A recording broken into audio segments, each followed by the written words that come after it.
El momento en que supe que había terminado de ser su red de seguridad fue cuando escuché a Brock Sterling llamarme el tipo del mainframe fuera de la sala de descanso y se rió mientras hablaba por teléfono, seguramente con algún colega de capital de riesgo, diciendo que yo mantenía funcionando lo viejo pero que necesitábamos modernizarnos más allá de esos sistemas dinosaurio. Y justo entonces la puerta se abrió y salí. La miré a los ojos y seguí caminando como si no hubiera oído nada, aunque por dentro algo se apagó. No de forma dramática, sino limpia y definitivamente, como desconectar un servidor antiguo que lleva décadas zumbando en una esquina. Soy Preston Hawthorne, tengo 47 años y llevaba 23 en Veilance Systems como arquitecto senior de infraestructura. El tipo que construyó los sistemas de recuperación ante desastres que nos salvaron durante la crisis financiera de 2008, sin conferencias ni funciones vistosas, solo asegurando que 1.800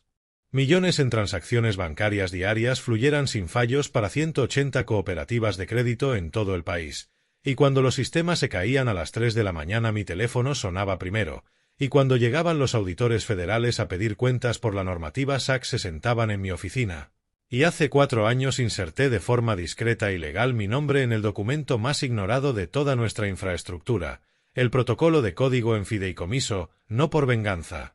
sino porque no confiaba en que nadie más recordara lo que protegía. Brock Sterling era la sobrina del director ejecutivo Gerald Sterling. Tenía 31 años, un MBA de Wharton y un certificado del acelerador tecnológico de Stanford colgado en la pared como si fuera un trofeo de participación, y Gerald, de 58, había construido la empresa desde cero en 1999 y seguía yendo a las reuniones con camisa de franela y botas de trabajo, y metió a Brock 6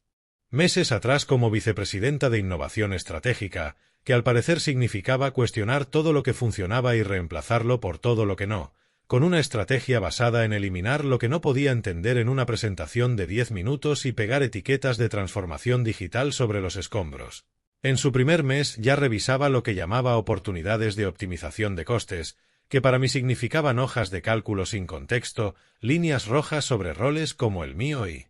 susurros nocturnos sobre agilizar al personal heredado, y empezó a llamar deuda técnica a nuestros sistemas de backend en las reuniones, como si 23 años de infraestructura bancaria a prueba de balas fueran una hipoteca que hubiera que liquidar.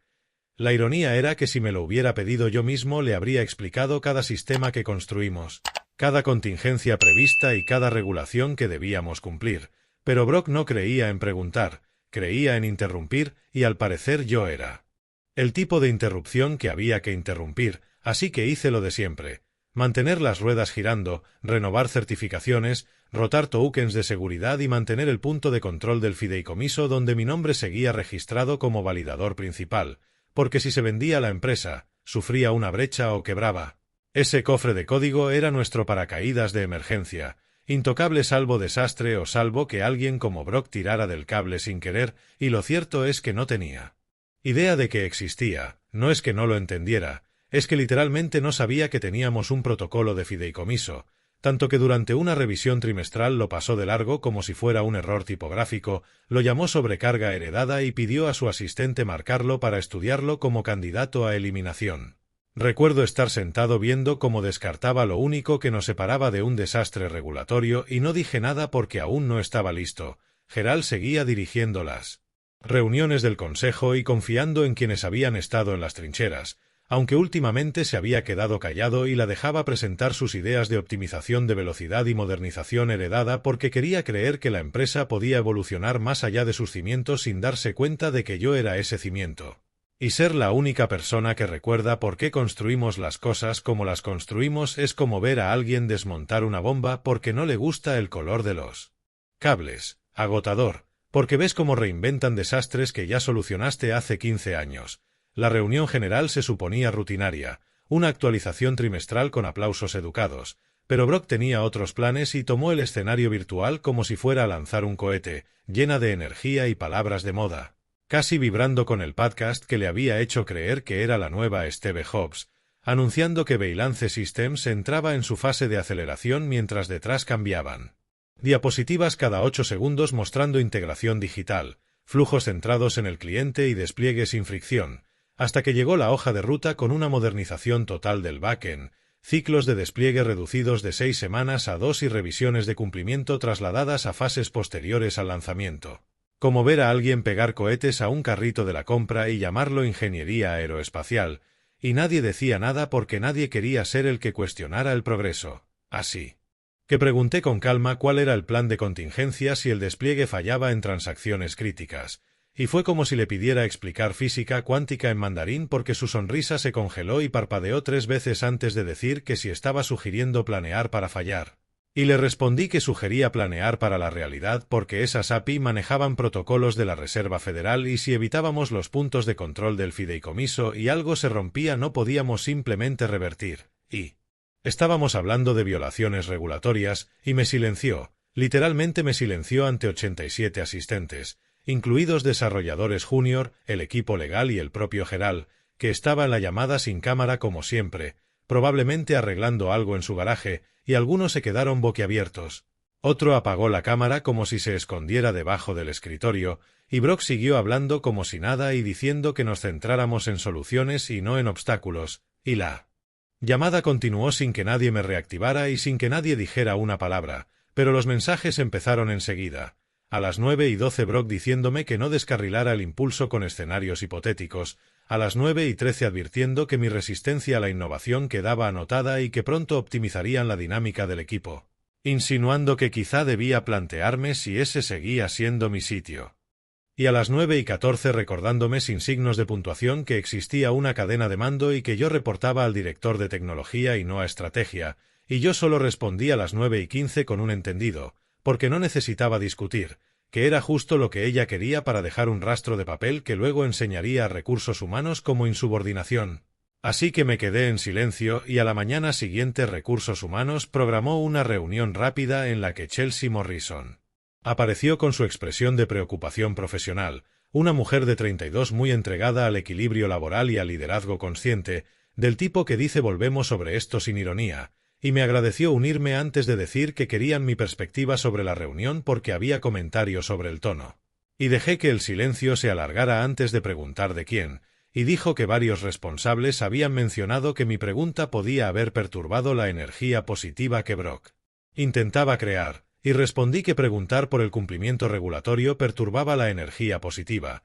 y su sonrisa se afinó mientras decía que era más una cuestión de comunicación colaborativa porque Brock trabajaba muy duro para alinear a todos con sus objetivos de transformación digital. Así que le di las gracias y salí de la llamada y abrí la documentación del fideicomiso en la cláusula 17CE, que decía que si se eliminaba al validador principal sin revisión de cumplimiento el repositorio se bloquearía automáticamente 96 horas y exigiría una auditoría externa para restablecer el acceso. Y Brock acababa de disparar el primer tiro sin saber que apuntaba a un campo minado, y la ejecución llegó 2 días después en lo que llamó una actualización de realineamiento estratégico. Y entré 3 minutos antes viendo cómo se conectaban 82 personas con sus caras cargadas de ansiedad, y Brock apareció con su iluminación perfecta diciendo que quería reconocer el impulso increíble que estábamos construyendo y que la empresa estaba evolucionando y que a veces la evolución significaba optimizar ciertas funciones para escalar, y sentí mi pulso estabilizarse como cuando por fin ves lo que has estado esperando. Como parte de esta evolución, dijo que prescindirían de algunos roles operativos heredados, incluido el mío, así, sin más, como si yo fuera una licencia de software que habían decidido no renovar, mientras ella sonreía anunciando mi salida como si fuera un ascenso y diciendo que apreciaban mis contribuciones y me deseaban lo mejor en el siguiente capítulo. Y reinó un silencio roto solo por clics de ratón y mensajes explotando en segundo plano, y yo no me moví ni reaccioné, solo alcé mi tarjeta de seguridad fuera de cámara, un simple rectángulo de plástico con mi foto que giré hasta que el pequeño sello holográfico al final reflejó la luz. Un triángulo sobre un icono de bóveda que cualquier persona de legal reconocería al instante porque significaba que yo era el validador del protocolo de fideicomiso y que si me eliminaban sin revisión de cumplimiento la bóveda se cerraba automáticamente sin atajos ni excepciones, y no dije nada porque no hacía falta, se sintió como una ola recorriendo la llamada, no entre los ejecutivos que no entendían nada, sino entre los ingenieros que trabajaban a diario con esos sistemas, y vi los ojos de un desarrollador abrirse de par en par y a la jefa de cumplimiento buscar su teléfono mientras Brock seguía hablando de celebraciones y nuevos capítulos hasta que apagué la cámara, cerré sesión y me fui. Y 18 minutos después estaba en mi terraza con un café y el gato del vecino que había adoptado mi porche como segundo hogar, y mi móvil empezó a vibrar con mensajes, correos y llamadas perdidas, incluso una de Gerald, a todas las cuales hice caso omiso porque sabía lo que venía. El pánico, las prisas y la realización lenta de que Brock no solo había despedido a alguien, había activado un protocolo de cierre y el reloj ya corría. La reacción empezó 18 minutos después, cuando Legal escribió preguntando si acababa de despedir al validador del fideicomiso sin revisión, y en vez de responder en Slack, Brock se plantó en Legal como si su apellido aún la blindara, y mientras ella salía de allí con la expresión resquebrajada, el director de tecnología cancelaba 2 demos y la oficial de cumplimiento repasaba un archivador de 3 años con mi firma en cada página, incluida la cláusula 17C. El interruptor silencioso que yo había armado para que se activara cuando alguien lo bastante arrogante cortara el cable equivocado. Sobre las 11:15 Gerald habló por fin en la llamada de emergencia, con ese zumbido de fondo de alguien en su taller y la calma de un hombre a punto de arruinar una carrera, diciéndole a Brock que el inversor principal estaba en la otra línea y que acababa de despedir a la persona que tenía las llaves de cumplimiento, y el silencio posterior fue tectónico, mientras ella balbuceaba excusas sobre funciones obsoletas y falta de contexto. Todo ruido sin señal, y Gerald simplemente pidió a Legal el archivo completo del fideicomiso y colgó, y lo que siguió fue un caos hermoso en 5 canales de Slack con operaciones preguntando si detener los despliegues, atención al cliente recibiendo llamadas por pequeños retrasos y Brock intentando entender qué significaba protocolo de fideicomiso mientras proponía comentar partes del código como si esto fuera un trabajo universitario y no un riesgo millonario para 180 instituciones financieras. Y Legal revisaba cada versión del contrato sin poder hacer nada porque el sistema ya había enviado alertas automáticas al sincronizar mi despido y había activado un cierre de 96 horas sin acceso al código ni procedimientos de emergencia hasta que una auditoría externa lo autorizara, como un interruptor de hombre muerto diseñado para asumir una acción hostil y bloquearlo todo. Y mientras tanto yo estaba en casa con mis vaqueros viejos y una camiseta de una conferencia de 2003 viendo resúmenes de béisbol y comiendo un sándwich mientras ignoraba el móvil, sin abrir correos ni recoger un sobre grande de mensajería, porque ya no buscaban a la persona sino a la función que representaba, la pieza que nunca se molestaron en comprender, y los clientes empezaron a notarlo, primero los grandes con acuerdos lo bastante gruesos como para contratar a sus propios abogados, enviando consultas formales sobre la continuidad del servicio y el cumplimiento de los acuerdos, y a las 2:15 el mayor cliente, una red de crédito que procesaba 400 millones diarios, envió un aviso formal de posible incumplimiento contractual mientras su equipo legal revisaba los acuerdos y otros clientes empezaban a decir lo mismo.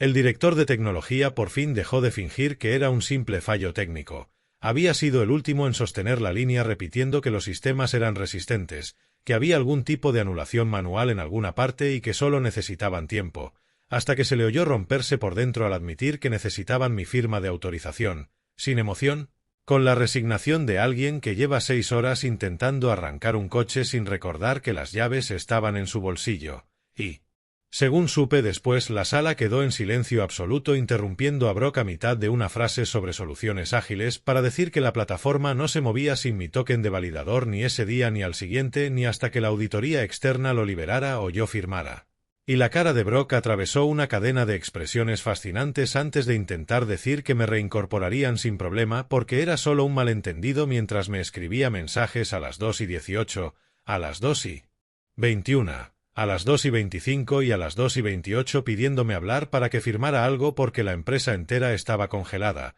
mensajes que no abrí y dejé como factura sin pagar. Y para las 2:35 el equipo legal del inversor principal ya estaba en una llamada con una mujer llamada Lindsay Walsh que no perdió tiempo y preguntó si mi despido había sido planificado con supervisión del consejo, y Brock intentó justificarlo hablando de redundancias operativas y funciones heredadas mientras Lindsay exigía ver la aprobación del consejo para despedir a personal crítico de cumplimiento y dejaba claro que su autoridad discrecional no cubría a alguien con validación ante un tercero atado a protocolos regulados federalmente, y eso era una violación de cumplimiento. Y mientras legal tecleaba como taquígrafos, Brock seguía intentando arreglarlo diciendo que yo entendería la situación hasta que Gerald habló con una frialdad que nunca le había oído recordándole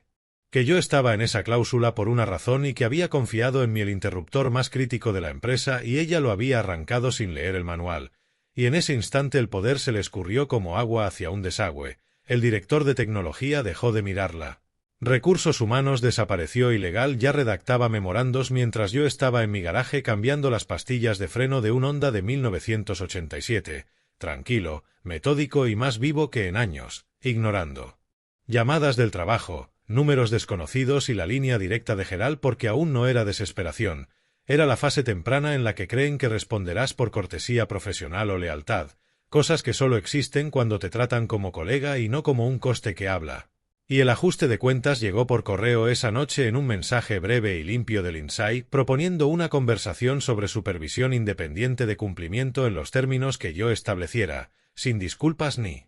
explicaciones, solo el reconocimiento del peso frente al peso, y tras leerlo volví al Honda, porque uno de los dos iba a recibir una revisión completa. La llamada de la mañana siguiente fue por una línea segura, solo voz, sin grabaciones, con Lindsay, la vicepresidenta de Participaciones Estratégicas y otra voz que sonaba a hacer llorar ejecutivos de Fortune 500 en deposiciones, y no rogaron ni vendieron nada, ofrecieron una autoridad independiente de cumplimiento en la que yo reportaría directamente a ellos y no a la dirección, y dejaron claro que Brock estaba suspendida a la espera de revisión por cambios no autorizados y riesgo de cumplimiento, y que tendría autoridad autónoma sobre protocolos de fideicomiso y cumplimiento de infraestructura con control directo del presupuesto y protección contractual contra interferencias. Así que respiré y dije que sí, y en 2 horas llegó la documentación, afilada y redactada a mi favor con línea directa al Consejo Inversor y sin que ningún ejecutivo pudiera anular mis conclusiones y con el requisito de voto inversor y arbitraje externo para poder despedirme,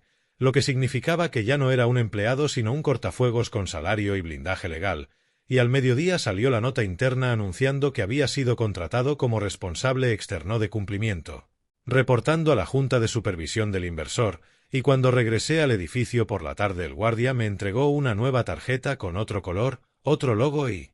sin departamento. Solo mi título, supervisión externa, mientras pasaba por la antigua oficina de Brock vacía salvo por un batido de proteínas a medio terminar y una pizarra llena de flechas hacia la excelencia digital, y en la sala principal Geral me miró con un cansancio que parecía respeto y dijo que había enterrado bien esa cláusula. Y le respondí que la construí correctamente, y él admitió que no debería haber dejado que alguien con un MBA y sin experiencia despidiera a su mejor ingeniero. En 48 horas restauré el sistema. Autoricé la revisión de seguridad, firmé las liberaciones y puse nuevos protocolos para evitar incidentes, y el cierre de 96 horas costó unos 2,3 millones en retrasos y penalizaciones, una lección cara pero valiosa. Y 2 semanas después un desarrollador junior me escribió diciendo que lo que hice había sido legendario porque por fin alguien sabía contraatacar como debía, mensaje que dejé en visto con la misma satisfacción que cuando un sistema perfecto supera su primera prueba de estrés, porque no había vuelto, había ascendido, convertido en el fantasma de su máquina con una tarjeta que nadie podía revocar, un contrato blindado y un asiento que no necesitaba permiso para existir, quedando solo la pregunta de quien más había olvidado que hay problemas que se resuelven solo si eres lo bastante paciente, porque yo ya no pensaba arreglar nada para quienes creen que la experiencia es solo una forma cara de nombrar un estorbo, y si has llegado hasta aquí y aún no te has suscrito dale al botón. Cada suscripción es una victoria para cualquiera a quien alguna vez llamaron heredado por alguien incapaz de construir un avión de papel sin incumplir normativa.